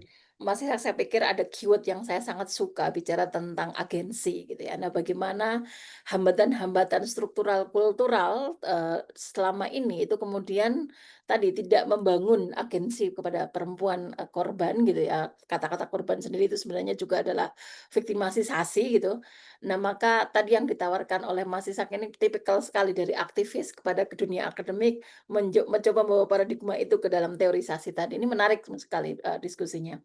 Baik, teman-teman, ini sudah komplit rasanya ya, 4 pembicara dengan angle yang beragam gitu, tapi semuanya bisa kita tarik ke dalam benang merah tentang bagaimana knowledge of produksi of knowledge gitu, produksi pengetahuan baik pada level riset gitu ya, kemudian kebijakan dan juga praktek. Tadi ditutup oleh Mas Ishak yang mencoba menjembatani dua dunia, dunia praktek dan dunia akademik gitu, dunia riset. Monggo, saya yakin sudah banyak yang ingin untuk bertanya. Tadi Mbak Ira sudah menyampaikan di depan. Pertanyaan silahkan sampaikan lewat chat box dan juga raise Lewat hand. Gitu ya. Q&A Mbak, bukan Oh, chat. sorry. Q&A dan boleh langsung Raise raise hand. hand ya. Apakah sudah ada yang masuk di Q&A, Mbak? Sudah ada 3 Oke. yang warna Saya merah. Iya ya, sudah saya ini kan. Baik, ada 3 pertanyaan dari Andiva, kemudian Muhammad Iqbal dan Immanuel. Saya akan memberikan kesempatan kepada yang sudah masuk di Q&A dulu. Nanti saya berikan juga kesempatannya kepada teman-teman yang hadir di sini. Baik, pertanyaan dari Andiva Sumaga. Pertanyaan ini untuk presenter ketiga, untuk Kak Helma. Bagaimana mahasiswa dengan disabilitas memaknai proses menuju aktualisasi diri di perguruan tinggi? Dan apakah teori hierarki dari Abraham ini dapat sepenuhnya menjelaskan pengalaman mahasiswa tersebut? Ya. Kemudian Mas Iqbal, ini pertanyaannya sepertinya untuk semua gitu ya. Nanti bisa direspon oleh teman-teman. Bagaimana cara agar tidak terjadi diskriminasi terhadap disabilitas? Bagaimana agar disabilitas bisa berdikari dan lebih dihargai? Kemudian yang terakhir, banyak juga ternyata ini. Immanuel ini panjang pertanyaannya. Immanuel dari Manado, membawa konteks Sulawesi Utara. Teman-teman HWDI Sulut sering bercerita bahwa di provinsi sebenarnya sudah ada perda, namun proses penyusunannya tidak ada partisipasi bermakna. Teman-teman tuli tidak dihadirkan dalam pembahasan gitu ya. Nah, ini kemudian mendorong lahirnya Pergub untuk memperkuat perda tersebut. Rancangan sudah ada tetapi sampai hari ini belum disahkan. Teman-teman disabilitas sudah turun melakukan demo, namun belum ada respon yang serius dari pemerintah. Nah, saya mau bertanya ke Mas Daru ini. Tanya Mas Daru, jika menggunakan pendekatan WPR, bagaimana kita membaca representasi masalah dari perda disabilitas Sulut yang minim partisipasi penyandang disabilitas? Mungkin dari Immanuel saya satu dulu, nanti kalau ada waktu kita lanjut ke pertanyaan kedua. Monggo, saya akan berikan kesempatan teman-teman untuk merespon, atau ini Mbak Ira, dikasih kesempatan yang raise hand satu atau gimana nih? Boleh Mbak dikasih satu Ya, ya. biar semuanya dapat kesempatan untuk bertanya. Sementara di hold dulu teman-teman presenter, saya lihat apakah ada yang raise hand. Monggo Bapak Ibu, teman-teman semua, Silakan. kalau ada yang mau menyampaikan secara langsung. Karena ada kesempatan untuk menjadi best participants 3 orang nanti. Dia best Ada dapat participant. award. Nah, Oke, that's very interesting. Oke ya, Mbak Eva nih, teman saya. Silakan Mbak Eva. Bukan buat Mbak Helma atau pertanyaannya Mbak Eva. Iya, Bu. Aduh, Bu, terima Silakan kasih. Mbak Eva. Ya, terima kasih. Ini kondisi tidak mungkin kan off kamera karena baru diperbaiki laptopku. Bu Rofa, luar biasa, terima kasih atas kesempatannya dan saya sangat apresiasi dengan kegiatan ini ya, dan ini merupakan bagian dari perjalanan disabilitas di Indonesia ya, di mana semua mulai bergerak gitu. Saya beberapa bulan ini mungkin 3-4 kali sudah menghadiri konferensi-konferensi inklusi, ABK dan seterusnya. Bahkan kemarin ada peresmian konferensi terapi untuk ABK. Jadi saya ngeliat udah gemanya udah luar biasa nih Bu, gitu ya. Dari mulai sekolah, bagaimana praktisnya itu guru-guru udah pinter semua ini gitu ya, yang hadir di konferensi itu gitu. Tapi saya merasa lega, senang gitu ya. Hanya saja di perguruan tinggi yang belum Bu. Ada beberapa perguruan tinggi yang datang itu masih banyak mengeluh bahwa ya agak susah ini menjalankan konsep disabilitas ya untuk mahasiswa kita yang masuk di di perguruan tinggi. Satu sisi memang beberapa prodi itu membutuhkan keahlian khusus sehingga mempersyaratkan disabilitas tidak boleh masuk di situ. Tetapi ada juga yang tidak melakukan itu. Nah, apa ya kiat-kiat yang bisa mungkin Mas Ishak ya yang ada di Unhas ya mungkin bisa share gitu ya gimana ya supaya perguruan tinggi bisa memfasilitasi itu karena terus terang calon mahasiswa disabilitas juga nyari-nyari nih mana ya perguruan tinggi yang betul-betul inklusi. Karena banyak juga mereka udah masuk tapi diperlakukan seperti mahasiswa pada umumnya sehingga mereka juga merasa tersiksa, keteteran dan sebagainya. Begitu Ibu, terima kasih banyak. Thank you, Mbak Eva. Baik, monggo kesempatannya saya berikan lagi, mungkin mulai dari Mbak Nurul, meskipun tidak ada yang spesifik untuk Mbak Nurul, pertanyaannya bisa direspon tadi pertanyaan yang kedua, bagaimana menghilangkan diskriminasi? Iya, bagaimana menghilangkan diskriminasi? Pastinya yang pertama itu adalah mengubah perspektif kita.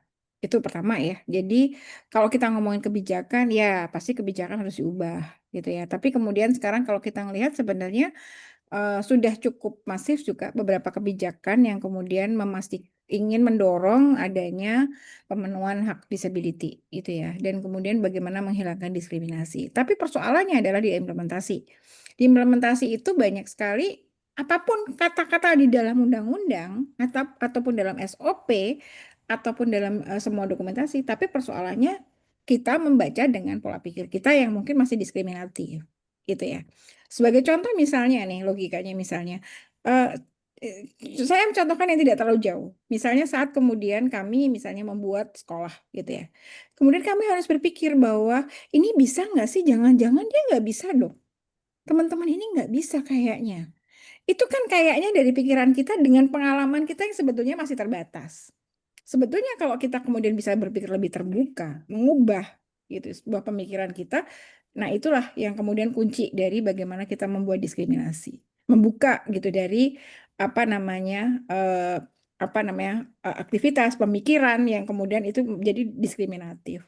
Nah, bagaimana kemudian itu membawa itu ke pembuat kebijakan atau kepada apakah itu di kampus ataukah kemudian itu di desa ataukah itu di pemerintah atau layanan, ya itu yang kemudian harus kita lakukan gitu. Bagaimana sebenarnya teman-teman disability itu juga kemudian berkontribusi nih di dalam dokumen-dokumen, di dalam proses yang kemudian memang lebih dekat kepada pembuat kebijakan itu sehingga saat kemudian membuat kebijakan itu mereka tahu, mereka lihat sebetulnya sejauh mana gitu. Nah, inilah yang kemudian, nah ini bagaimana mendekatkannya. Nah, ini juga ada proses gitu ya, teman-teman, semua proses yang kemudian juga tidak mudah. Yang kemudian harus memang dikawal oleh teman-teman yang kemudian misalnya ngomongin advokasi, ya kalau riset advokasi, pelatihan itu juga ada proses ada advokasinya juga gitu. Kemudian di dalam proses kemudian mengajar itu juga ada advokasinya juga yang dalam artian tadi membongkar semua pemikiran kita yang mungkin salah gitu ya. Yang menurut saya pasti salah gitu ya. Karena saya sendiri juga berpikir bahwa mungkin saya juga mendiskriminasikan orang dong dalam satu tahapan atau kemudian beberapa kali misalnya aktivitas yang kemudian akhirnya menyingkirkan orang dari teman-teman disabilitas karena kita anggap bahwa mereka tidak bisa, sementara sebetulnya kita yang tidak mampu gitu, Mas. Terima kasih. Iya, refleksi yang sangat tajam ini Mbak Nurul, karena saya sendiri sebagai peneliti dan praktis itu kerap dihadapkan, apakah upaya saya membangun sebuah riset atau pendekatan yang inklusif dan demokratis itu sebenarnya sudah bisa kita lakukan. Itu lebih gampang ngomongnya daripada implementasinya gitu ya. Jadi upaya refleksi itu terus harus kita lakukan. Dan juga tadi bagaimana membangun sinergi dengan cantik pada pihak-pihak yang terkait dengan kebijakan, karena isu representasi ini menjadi penting. Kalau kita nggak kenal, nggak akan diajak gitu. Kalau nggak diajak, suara kita nggak terdengar. Nah ini adalah apa namanya pentingnya sih apa strategi. Baik, Mas Daru, tadi ada pertanyaan untuk jenengan, bagaimana melihat kasus tadi dari kacamata WRP ya? Silakan Mas. Suara saya masuk, Mbak Rafa? Kenapa? Suara saya masuk? Masuk Oke. jelas kok Mas Daru, Terima jelas. kasih. Untuk memastikan muted atau unmutednya. Yang tadi ya Sulawesi Utara ya tadi ya, Mbak Rafa ya? Betul, dari Immanuel. Oke. Emmanuel. Kalau dari Manuela. DPR approach itu kita bisa melihat bahwa di sini pemerintah provinsi masih menggunakan ide bahwa disabilitas itu sesuatu yang ya kurang lebihnya hambatan atau kesulitan atau sebangsanya lah gitu. Nah, kalau kita bisa merubah problematis yang diangkat oleh pemerintah ini Provinsi Sulawesi Utara, insya Allah itu Perda dan Pergub itu lebih bisa mengakomodir. Karena kalau kita merubah apa yang harus direpresentasikan dalam peraturan ini, kita contohnya ya tentang hak setiap warga negara, pasti pemerintah provinsi ini akan mengakomodir semua elemen dalam masyarakat. Tapi kalau yang direpresentasikan ini adalah disabilitas sebagai suatu kesulitan yang harus dicarikan solusi, maka yang timbul dalam pikiran mereka adalah sulit, sulit, dan sulit. Gitu.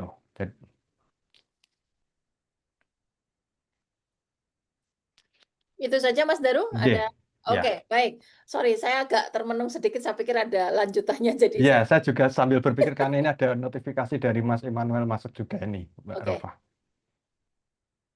Baik, saya akan pindah dulu ke Mbak Helma. Tadi ada pertanyaan yang spesifik juga untuk Mbak Helma. Silahkan Mbak Helma untuk direspon dari Andiva tadi. Andiva Terima kasih. Sumaga. Ya, terima kasih Mbak Rofa. Ini pertanyaan dari Andiva Sumaga tentang Maslow ya, teori Maslow. Sebenarnya sejak dulu gitu saya cukup melihat itu ya, ada satu meme gitu yang menjelaskan bahwa teori hierarki Maslow itu di paling bawah itu sebenarnya tidak relevan lagi ketika basic needs, tapi ada lagi boleh ditambah di bawahnya itu internet gitu. Itu meme-nya yang menunjukkan bahwa sebenarnya teori Abraham Maslow itu masih debatable, terutama untuk apalagi ya ketika kita bicara untuk kasus spesifik mahasiswa disabilitas gitu. Nah, bagaimana kalau merujuk ke pertanyaan ini, mahasiswa disabilitas memaknai proses aktualisasi diri ya. Saya pikir kalau menggunakan teori Maslow maka ada suatu proses dua arah sebenarnya. Kalau teori Maslow itu dari esteem, bagaimana mereka memiliki rasa harga diri itu membuat mereka mampu mengaktualisasi diri. Itu dari satu teori yang sesuai dengan Maslow. Tetapi dalam kenyataannya justru bisa berkebalikan. Mereka aktualisasi diri dulu lewat suatu perjuangan gitu ya, dan dari sanalah mereka mendapatkan esteem. Sebagai contoh, mereka harus berprestasi dulu. Mereka harus menunjukkan siapa dirinya, aktualisasi diri, dan dari sana dia mendapatkan penghargaan baik dari dirinya sendiri, kepuasan diri maupun dari lingkungannya gitu. Kemudian terkait dengan aktualisasi diri, bagaimana prosesnya itu lebih terkait dengan bagaimana mereka memaknai perjuangan mereka selama ini berdasarkan saya merujuk ke data yang saya dapatkan ya ketika mereka merasa makna hidupnya itu seperti apa. Nah, ini yang paling penting. Ketika mereka merasa selama ini mungkin merasa hampir sama saya pikir ya dengan secara umum bahwa aktualisasi diri atau kaitannya dengan pemaknaan itu lebih ke nilai-nilai hidup mereka atau mungkin tujuan hidup mereka. Dua di antara mereka itu ketika mereka tuh sangat tergantung kepada orang tuanya, baik ini untuk mahasiswa yang disabilitas autisme dan disabilitas fisik berat, itu mereka mengatakan hidupku adalah untuk memenuhi keinginan orang tuaku, ibunya, kebetulan keduanya itu dekat dengan ibu, sehingga mereka itu makna hidupnya adalah bagaimana mereka bisa memberi, karena mereka saya pikir itu ya dari subjek-subjek penelitian yang menjadi subjek penelitian ini. Dan apakah teori Maslow itu sepenuhnya menjelaskan pengalaman mahasiswa disabilitas? Saya pikir tidak juga, karena tiap pengalaman itu selalu spesifik dan juga personal. Dan pada mahasiswa disabilitas ini mereka ada dua tantangan besar, yaitu adanya bagaimana mereka itu sangat memerlukan penerimaan sosial dan juga rasa aman. Ini dua basic need mereka. Saya pikir bukan kebutuhan fisiologis basic need mahasiswa disabilitas, tapi adalah pada rasa aman dan juga penerimaan sosial. Itu sementara yang bisa saya coba jawab dan analisis. Nanti akan saya coba komparasikan dengan penelitian-penelitian lain yang empirik yang mungkin bisa lebih mengaitkan ya, artinya dari sisi tinjauan pustakanya juga seperti itu. Kemudian sekaligus ini sekalian menjawab pertanyaan dari Pak Muhammad Iqbal ya, agar tidak terjadi diskriminasi itu banyak sudut pandang, tapi saya ingin coba gunakan jawaban ya dari subjek penelitian saya, bahwa bagaimana agar mereka tidak mengalami diskriminasi itu ada dua hal yang mereka sarankan kepada orang-orang di sekitarnya.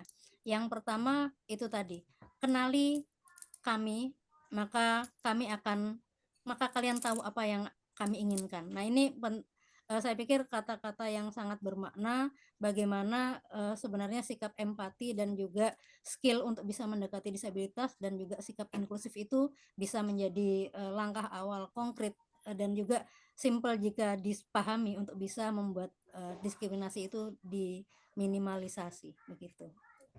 Itu Mbak Rofa, terima kasih. Thank you Mbak Helma, saya setuju semuanya itu tadi, penting sekali rasa aman dan penerimaan gitu ya. Ini menjadi satu hal yang sangat penting buat teman-teman. Dan juga tentu saja teman-teman disabilitas mahasiswa tidak bisa kita kategorisikan pada satu kelompok karena keragaman identitas dan juga berbagai kondisi personal yang lain. Baik, Mas, waktunya masih berapa menit ini? Tinggal 3 menit gitu ya. Kalau ditambah 5 menit bonus dari Mbak Ira tadi berarti tinggal 8 menit. Saya berikan kesempatannya untuk Mas Ishak. Mas Ishak juga 3 bisa. menit ya Mbak, kita perlu foto bareng dulu. Oke. 5 menit wes Mas Ishak ya. Ya. Tadi ada pertanyaan dari Emanuela juga yang mungkin sudah bisa dibaca Mas Ishak di Q&A, bisa dibahas sekalian. Silakan Mas Ishak. Iya, saya mulai dari kampus karena saya juga adalah Kepala Pusat Disabilitas Unhas, dan posisi Pusat Disabilitas itu di Unhas sangat strategis. Dia menjadi OTK atau posisi bukan unit, bukan satgas, dia tinggi posisinya, dan karena tinggi dia bisa, kepala pusat itu bisa dengan mudah berkomunikasi dengan pimpinan universitas dan pimpinan fakultas dan departemen. Dan itu ruang kontestasi pemikiran yang sangat strategis, sangat mudah masuk atau berdiskusi dengan para dekan, dengan bahkan rektor dan wakil rektor.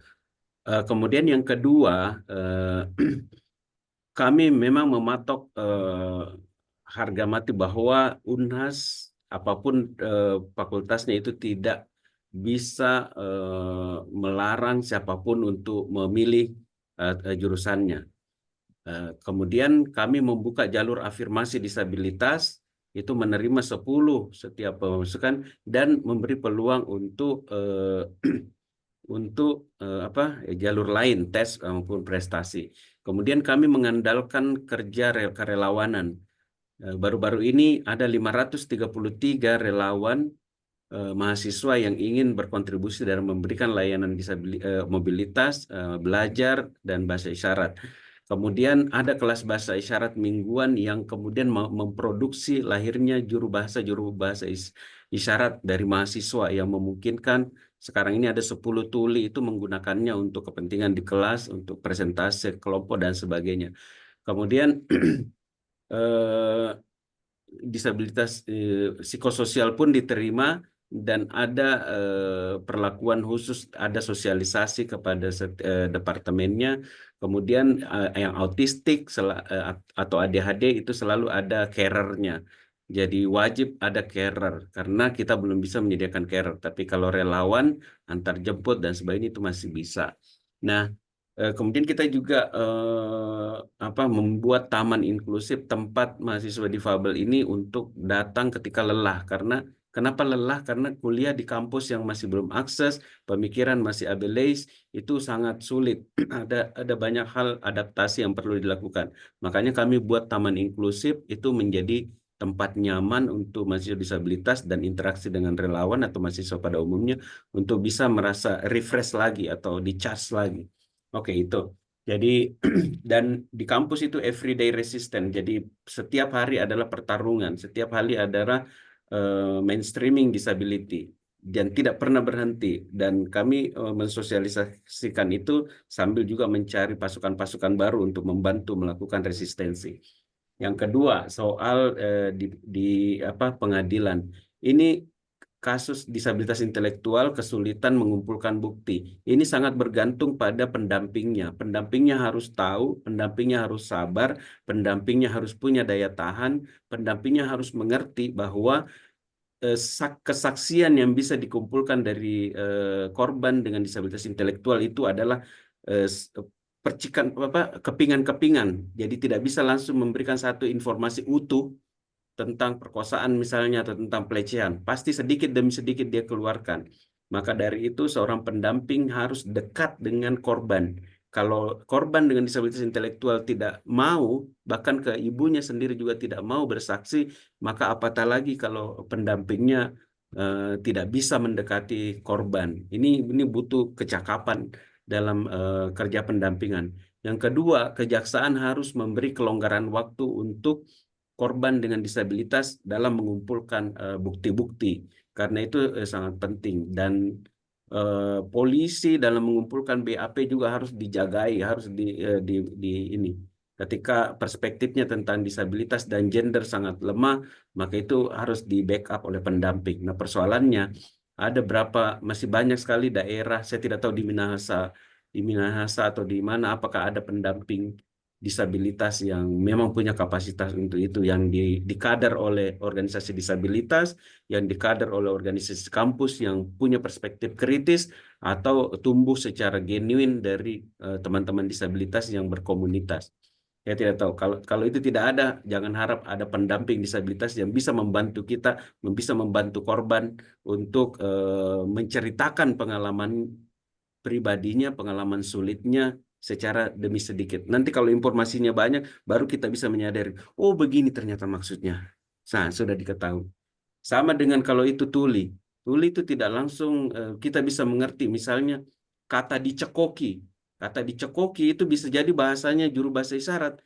Maksudnya tuli adalah dipaksa saja gitu. Karena itu juga tidak bisa langsung ada satu isyarat langsung bagus maknanya. Itu butuh dikumpulkan, didiskusikan, dan akhirnya kita sepakat, oh inilah maksud, inilah pelakunya, inilah kejadiannya, inilah tanggalnya dan sebagainya dan sebagainya. Saya kira itu 5 menit. Terima kasih. Oke, baik. Teman-teman, sayang sekali waktunya sudah habis gitu ya. Saya yakin masih banyak pertanyaan dan keinginan untuk bersuara. Mungkin sedikit statement untuk mengakhiri pertemuan kita pada malam hari ini adalah tadi produksi pengetahuan itu terjadi di ruang apapun. Kita bicara mulai dari riset, kemudian kebijakan dan praktek gitu ya. Nah, tentu saja pertanyaan pentingnya adalah ketika kita ngomong knowledge production of disability, penting untuk bicara representasi, suara siapa yang direpresentasikan dalam produksi. Kemudian juga yang juga penting dan tadi sudah banyak dibedah adalah bagaimana secara real kita bisa membangun sebuah framework knowledge production yang itu inklusif dan juga membuka ruang kepada keadilan sosial.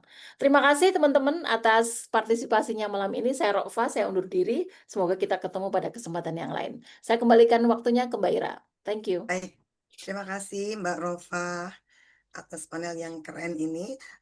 Teman-teman boleh kita ambil foto dulu buat dokumentasi ya, karena kita selalu mendokumentasikan setiap panel. Bila teman-teman nyaman, silakan buka kamera, kami akan mendokumentasikan. Kam- Boleh kasih senyum, boleh Kamera kasih saya sudah salam terbuka, salam Mbak Ira, Mbak inklusi. Iya, Mastika. sudah. Mas Daru Sudah. sudah. Oke, Mas thank Daru, you. Mas Daru ganteng Amin. Terima kasih support dengan teman-teman. virtual background-nya. Keren. Oke. Baik, saya ambil fotonya ya. Saya hitung 1, 2, 3. Sebentar, saya ambil lagi. Iya, sudah. Saya ke layar kedua ya. 1, 2. Oke, masih ada 35 orang ya. Terima kasih teman-teman semua. Terima kasih Mbak Rova. Keren sekali diskusi kita kali ini ya. Mudah-mudahan banyak yang kita dapatkan dan kita belajar banyak. Terima kasih untuk semua presenter, Mbak Nurul, Kak Ica, Mas Daru, dan juga Mbak Helma ya. Dan kebetulan memang ini panel yang saya organisasi. Saya mengaturkan banyak terima kasih juga untuk peserta. Jangan lupa kita masih punya 2 panel lagi di malam ini ya. Malam ini nanti jam 8.15 kita punya 2 panel. 209 Perempuan Berpolitik dan Problem Politik Kontemporer, dan 210 Perempuan dan Akses Pengetahuan dan Informasi, Persoalan dan Tawaran Pendekatan. Jadi kita masih ngomongin soal akses informasi, gitu, soal produksi pengetahuan, soal informasi, disabilitas, karena KCIAP ini kan memang interseksional gitu ya, segala persoalan kita bicarakan melalui perspektif feminisme, tetapi analisisnya adalah interseksional. Jadi dia berinterseksi dengan berbagai persoalan, termasuk disabilitas. Saya Ira, saya pamit undur diri, kita ketemu lagi di panel berikutnya ya. Masih ada sampai hari Minggu terakhir gitu. Jadi tetap semangat semuanya. Salam sehat, salam solidaritas, salam feminis, salam inklusi, dan Salam salam inklusi. KCI. Thank you sih. Makasih Mbak Ira ya sudah Terima kasih dilibatkan. semuanya. Terima kasih Dadah, Mbak sampai Ira, ketemu lagi Mbak ya. Rovan. Ya. Sampai jumpa. Kita ganti ruang. Ganti ruang. Saya buka Caranya. panel yang lain.